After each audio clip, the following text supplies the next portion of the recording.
tu viens de te procurer les nouveaux bushings Hayes pour le shifter sur ta STI. Écoute, la prochaine étape, c'est de les installer.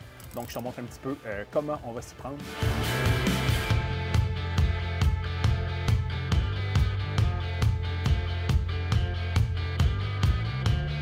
La première étape que j'ai déjà effectuée, c'est d'enlever le support de transmission avec des bottes 14 et 17. Ça permet de faire de l'espace, voir un petit peu plus comment on travaille, puis c'est pas très difficile à installer. C'est pas nécessaire d'enlever tout au complet, mais par souci de facilité, on est passé par là. La première chose qu'on va vouloir faire dans le fond, c'est de faire le bras inférieur parce qu'on va changer les bushings en avant et les bushings en arrière. On a triché à des fins de développement sur ma STI. On a déjà installé les bushings avant pour faire quelques tests, mais le remplacer quand on l'a dans les mains est vraiment la section facile. Pour s'y rendre, 14 mm.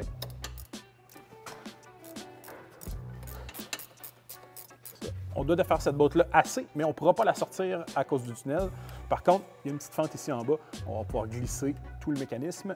Ce qui va être important aussi pour avoir l'accès, ça va être de défaire notre petit câble qui est juste à côté, qui sert à enclencher le reculon sur la transmission. Avec une paire de pinces, on va venir retirer la petite goupille.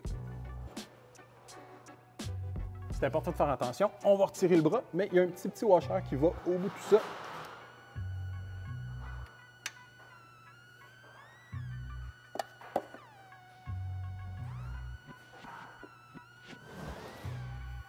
Un coup que tu as tout défait à l'avant, le bras va être prêt à glisser. Par contre, pour créer un petit peu plus de mouvement, on va défaire le bushing arrière qu'on doit remplacer de toute façon.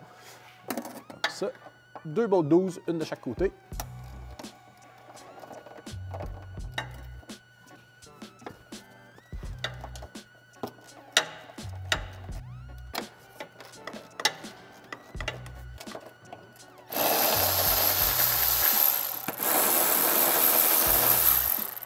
Une fois que les 2 bottes à l'arrière sont défaites, les 2/12, moi, ce que je vais faire, j'ai pris une patte comme ça, puis je vais venir supporter un petit peu la transmission. Ça va me permettre de glisser le devant du bras. En montant un petit peu, on vient enlever un petit peu de résistance. Mon bras est descendu comme ça. Maintenant, on a accès au bushing.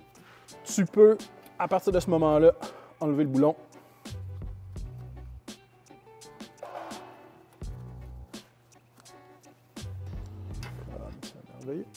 Et maintenant, on va se retrouver avec un accès direct à nos bushings. Les bushings sont faits en 2 sections, donc c'est très facile de venir glisser à la nouvelle section. Le bushing d'origine a été enlevé au préalable. Donc, un petit peu de graisse sur les embouts.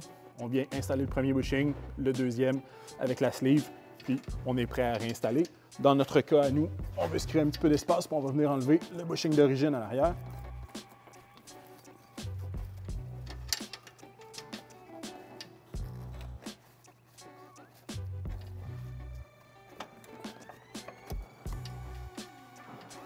Ce bushing-là a un corps en métal. Par contre, le milieu complètement en caoutchouc, beaucoup plus mou que ce qu'on va utiliser en termes d'uréthane. La première étape pour installer le nouveau bushing, on va venir mettre un petit peu de graisse dans le trou ici comme ça. Ça va vraiment faciliter le mouvement de la rod au niveau de l'installation. Il y a une chose à retenir concernant ce bushing-là. On a une petite forme de V dans le bushing. Le V va vers en haut. Comme ça, ici, on est à l'envers. Le V vers le haut, on est à l'endroit. On va être capable d'aller rentrer la rod en premier, puis ensuite de ça, venir le boulonner au châssis. Pour se simplifier la vie, pour installer notre nouveau bushing à l'arrière, ce que j'ai fait, je suis venu débolter le bearing central du drive shaft, créer un petit peu d'espacement entre le drive shaft et le plancher de la voiture. Ça va me permettre de venir glisser le bushing plus facilement.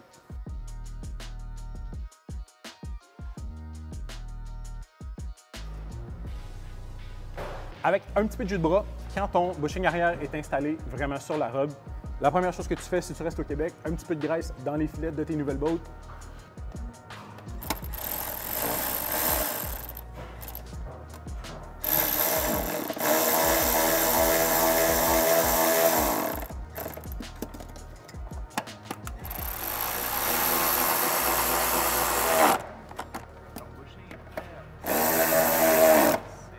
Un coup que notre bushing est bien bolté, la seule chose qui va être vraiment important avec un grand tournevis, une pry bar ou quoi que ce soit, c'est de venir s'assurer que la rod est vraiment rentrée bien profondément dans le bushing. Pour ça, un petit effet de levier ici à l'avant. On va venir pousser vers l'arrière. Tout est bien à sa place et beaucoup plus rigide qu'avant. Si tu t'es procuré notre kit de base avec le bushing avant et le bushing arrière, écoute, ton installation est complétée. Tu peux faire les étapes dans le sens inverse, remonter ton drive shaft, ton support à transmission, ton boulon ici avec ton câble, etc. Puis aller profiter de ta voiture.